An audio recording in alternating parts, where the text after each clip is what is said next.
want to bring us back to some ethnicity stuff and some nation stuff. Start with something we already talked about. In the United States, from, I don't know, around the 1840s up to the 1920s or so, there were these ambiguous groups of people who had immigrated in numbers, somehow got to the United States.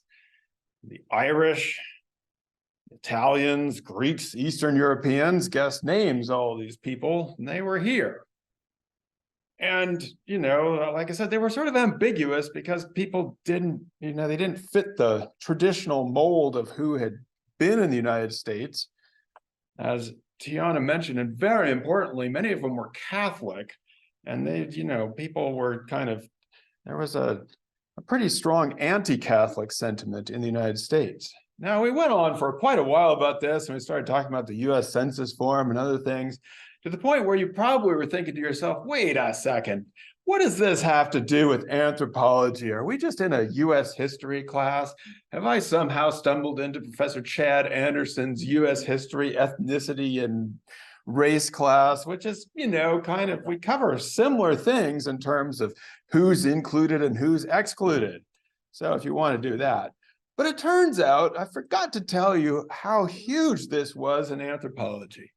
Franz Boas, our bud, our friend, often considered the father of US anthropology, and really was, I mean, the first one to hold an academic position, the first one to grant a PhD to another student. Almost every anthropologist today can trace their genealogy to Franz Boas some way or another. In 1908, he did this study. He was commissioned by the government to measure the bodies and heads of the people coming in through Ellis Island, and he was specifically measuring Sicilians, some Eastern Europeans, mostly who he grouped as Hebrews. Now, Boas was himself an immigrant from Germany, and he was Jewish, and this was a concern of his. And the idea, I mean, he was actually commissioned by the government to study the bodies and the heads of these people and measure them and try to decide if they would be able to fit into US society or not, biologically. He published his work in 1912, and it was called Changes in Bodily Form of Descendants of Immigrants. This is perhaps this still to this day, people get pissed off about this paper, this publication. There's still arguments as to whether or not Boas was doing his work correctly, and if he overstated this or understated this. People get really mad about this because what Boas discovered, and he was pretty meticulous in his measurements, is that in one generation, the children of the immigrants were already changing their head, their body form was different from that of their parents. Even if they hadn't married anybody else outside of their, what we might call racial or ethnic group, their children were different physically than their parents. Some of them, because of nutrition and other things, got bigger. The Sicilians actually apparently got smaller because they got kind of stunted and running around New York City doing not the things that they had been doing before. And then there were other people who changed the way that they cradled their infants and put them in cribs, which has something to do with how our heads are shaped, actually. I don't know if you've noticed this, but even in our own society, since we put kids in cribs so much and put them in car seats so much, some of their heads get weird, and we have to put helmets on them to keep their heads round again. I don't know if you've ever seen a poor little child walking around with one of these helmets to make sure their head gets round. But, our head is actually pretty malleable. And in ancient societies, people did things with that made them look very strange. But anyway, the point of the matter is there's not a consistent, over one generation already, things had changed. Like I said, this was an outrage. And so what Boas was saying is that physical appearance, or what you might call your phenotype, can change in 1 or 2 generations based on socio-cultural environment, based on what you're eating and who you're around and your cultural practices, that there wasn't something fixed to our bodies, even if, again, they're not marrying outside their group, or not, it's the children of people who had stayed inside that group. And of course, this reinforced what is the biggest moment in anthropology, our biggest discovery.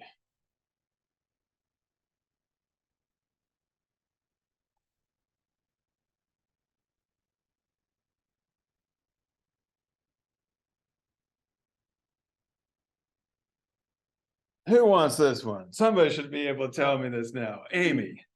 Culture is socially learned patterns of thought and behavior. Yeah, there we go.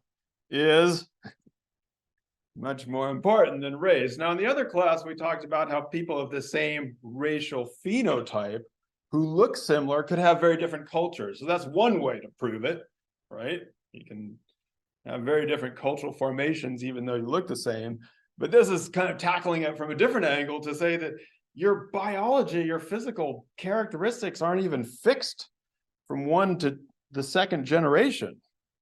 And so Boas came out with something, you don't have to write this down, but it's, it's pretty revolutionary.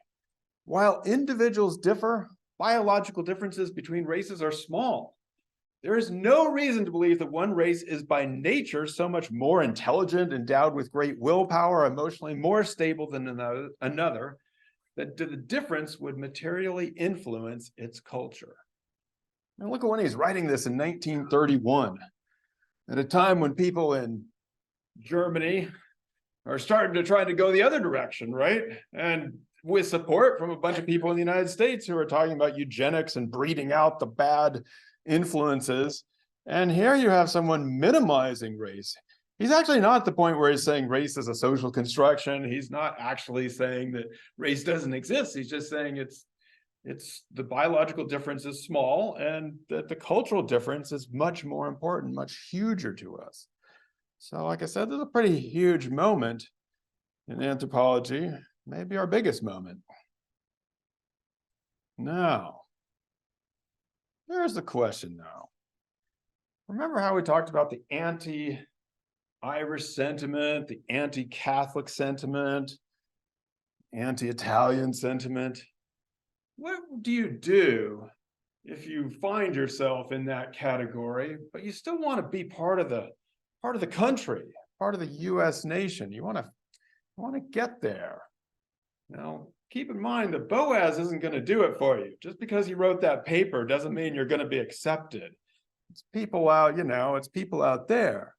And one of the claims that's being made against you is that you owe your allegiance to Rome, that you'll never be faithful to the United States because you think the Pope is more important than the president. In fact, this was something, we didn't have a Catholic president until John F. Kennedy, and he was accused of doing that. They said, we can't elect a Catholic. He'll obey the Pope and not be faithful to the United States. I mean, as late as the 1960s.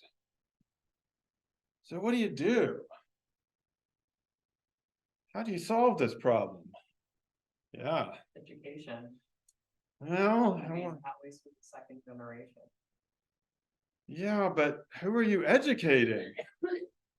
The immigrants' kids, so that they, quote, act more American. Oh, but I'm thinking about what you do as people, as Irish or Italians.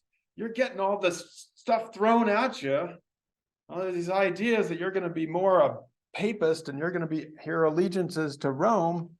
What do you do?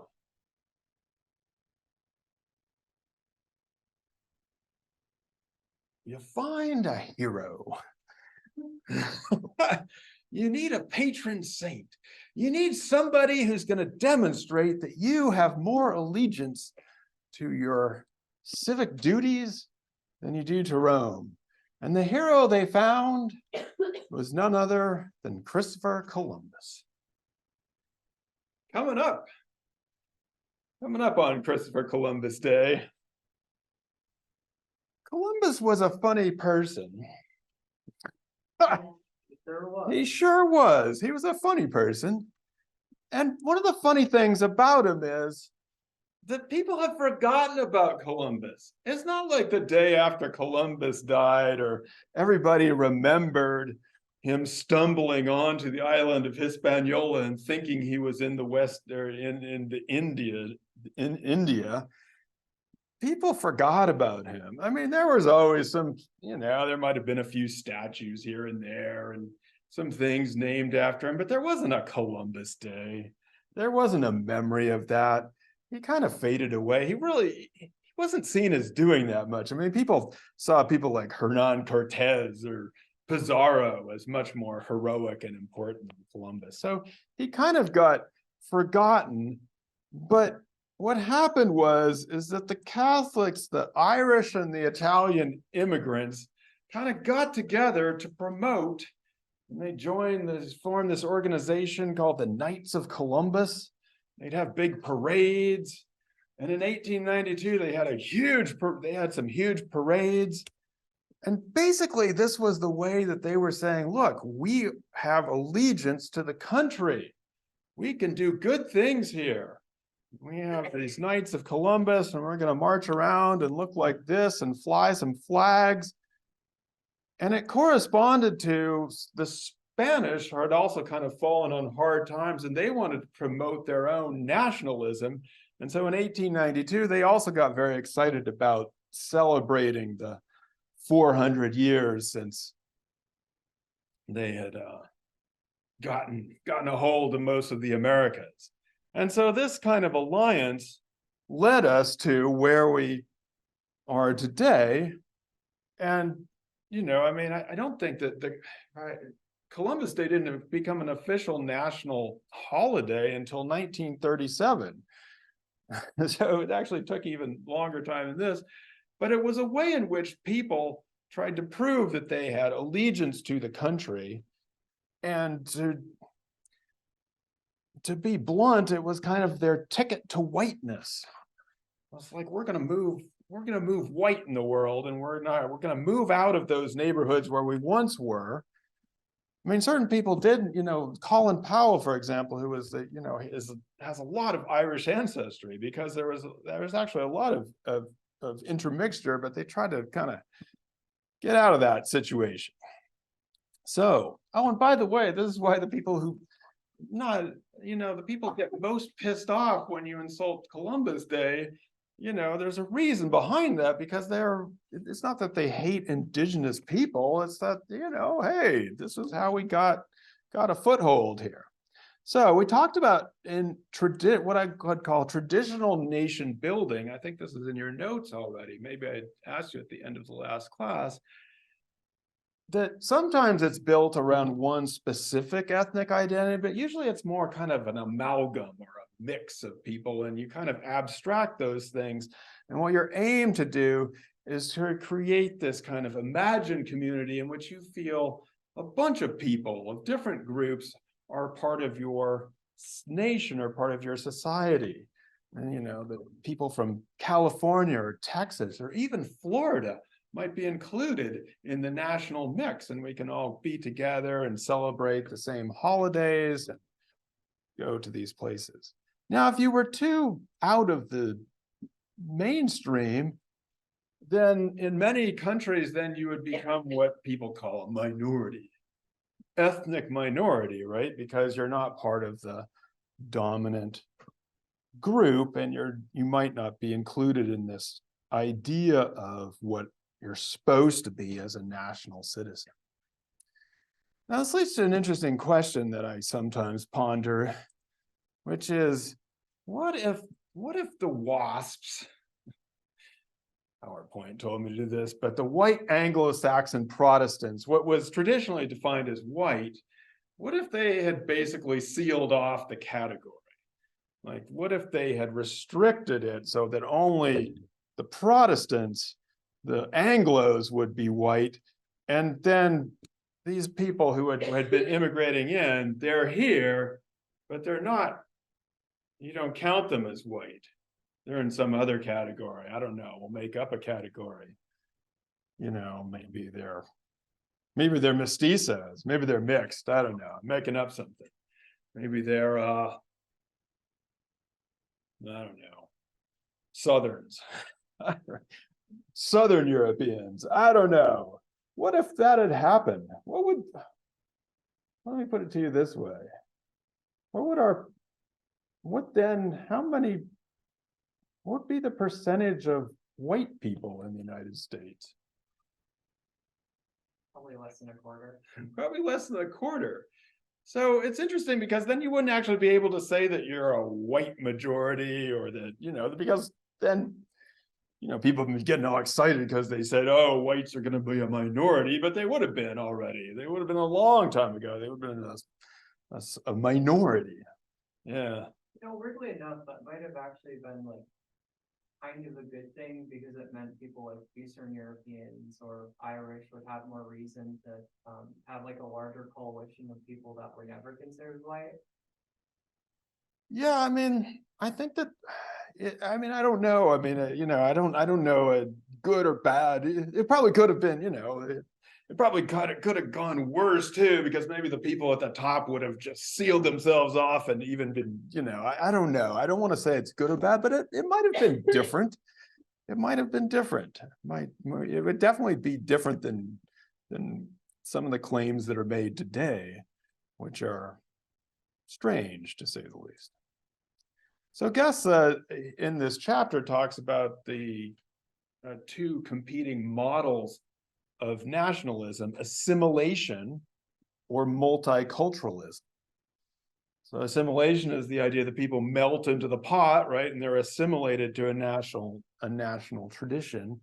Multiculturalism is the idea that, in some ways people can still maintain different cultural traditions and still be part of the nation. And he makes this statement, which is kind of buried on page 220. It's barely there. Tensions over which model should become dominant are constantly rising to the surface. I think this might be one of Guest's biggest understatements that he makes. We're definitely living out or playing out the tensions over whether people should be in a assimilationist model or a multiculturalist model. And we've been dealing with those tensions for a number of years, but probably intensely now. So we now get to nationalism. Now, the funny thing about nationalism is, obviously, nationalism has been embraced by dominant groups to try and promote dominant ideologies, people's allegiance to the nation. But as we've also just seen, there can be other people who might not be part of the dominant, who might be kind of outside of that, who might then assimilate into the dominant or, get a foothold in there. And this happens in various places. And the other thing about nationalism, I would say, which is something that is often unexplained by the people who insist upon it as being a ethno-nationalism, is that at many times people who seem to be excluded or even oppressed within the society also embrace nationalism. And maybe it's because they want to adopt a more multicultural approach, or maybe it's just because they believe it. It's not always clear. If you look at the composition of the US military today, for example, it is far more diverse than Harvard College. And, a lot of the people who we would say are, traditionally, oppressed within US society find that in those places, not perfectly, it's more of a meritocracy, that it's more of a place where you can rise to the top. And so, when we associate nationalism only with the dominant group, I think we get into weird situations and it has to be explained. Now, Guess then he himself goes on to define nationalism in a way that I keep going over and over in my head. So here's the quote. If you just left them in, you could also leave them in like that, right? So there they are. So you can see that Guess references Gellner's 1983 book, Nations and Nationalism, Jonathan Hearn's 2006 book, Rethinking Nationalism, and Wolf's book, Pathways of Power. Now, if you were to say something to me, like let's say you wrote in your web post, and then you put in parentheses, it's your own words, but then you put in parentheses 3 big books. You didn't quote them, you didn't cite them, you just put them in parentheses. What are you trying to say? What is Gus trying to do here by throwing these books at us? I read these fucking books and I'm gonna tell you that this is what it means. My son says I should never use this word because I don't understand it, but this is what I call, this is like a weird flex. Yeah. Like I said, he tells me I can't use that word, and maybe he's right. I mean, he doesn't use it correctly. I can't there, thank used you. it correctly, but it was still Weird. Right, that's why he says, don't do it, Dad. Just don't ever say it. Still did it. Huh? I still did it, yeah. I'm gonna try not to do it again. He's throwing 3 books at us. He's basically saying, I read these books and they support what I'm saying. Now, me being me, I went back and tried to look kind of through some, like with Google and stuff and kind of look at these books. And I cannot for the life of me figure this out. For as far as I can tell, Gellner maybe says something like this, but Hearn says that Gellner was wrong. And I don't know. It doesn't make sense to me, like I said, and I don't find any support from these books. By the way, this is the only time in the whole textbook that he mentions Gellner or Hearn. Wolf comes up in other places correctly, but this is just out there. So I don't know what Guest was thinking, to be honest. He says that nationalism is something like when an ethnic community has a desire for a nation state, which I just have to say, I don't get it.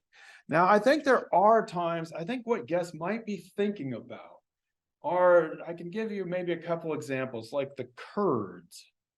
So the Kurdish people span several countries like Iraq, Syria, Armenia, right? So they're definitely an ethnic group. They sometimes try to form states or governments that would span those things.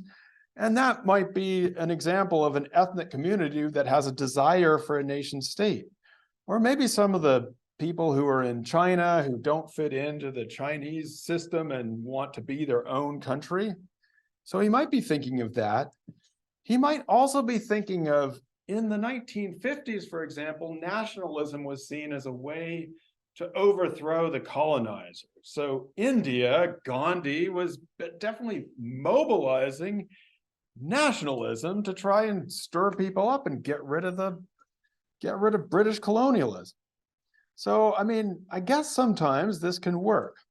But from my point of view, many of the nationalisms that we see, as we've just explained, rely on this kind of floating kind of abstraction of ethnicity, which is created after state formation. So we talked about that quote, "We've made Italy, now we must make Italians," right? It's not saying that there were a bunch of Italians that got all excited to be Italy. It's saying that there were a bunch of people who got excited to be Italy, and then now they're going to make Italians out of them, which we talked about all the ways you do that.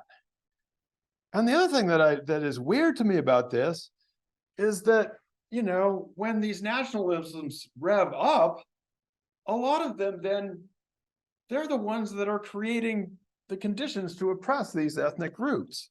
So I don't get it. I don't get it. And this happens even when we say in India, where there was an anti-colonial nationalism, sure, and we all get excited about that, but within like 20 minutes of forming a nation state, all of a sudden you're oppressing the Muslims, right? So in fact, you know, it happens even within these things. So like I said, I can't figure out where Guest is coming from here on nationalism. And I think this is important because we do need to be prepared to understand guest wants us to remember in those sections to think like an anthropologist. And the reason I've been dwelling on this so much is, yeah, we need to understand like how ethnicity and these different models of who counts as ethnic and who gets assimilated and who gets to be multicultural. We definitely need to understand what nationalism is and how it's working in our lives. I don't know how it's working in my life or your life, but it doesn't seem to be helping me out right now. Maybe it's helping me out, but not helping all the people out. So I do want us to understand that, but I think to really be a good anthropologist, what we have to be able to do is to, simmer down the tensions, go in there and maybe cut some cords in the, how you have those tools that you use to make sure the bomb doesn't go off. Like that would be a good anthropological tool right there, a little wire cutter to be able to cut that out. And so, remember, we've been talking about this as an anthropological toolkit. Sometimes you reach into your toolkit and you'll find like a grenade or something that's going to blow you up. And so you have to just say, hey, man, maybe we don't need to fire up the ethnicity right now. Might not be a good idea. It's getting too nationalist around here. Actually, PJ, not to pick on you, but your definition of nationalism was pretty intense. You didn't seem to like nationalism. You think it's bad? Yeah, I don't want to say it's good or bad. I mean, it can be used for good reasons, but you gotta watch out, man. Somebody's gonna be throwing nationalism at you. Next thing you know, you're hitting the head with nationalism, usually in the form of a brick.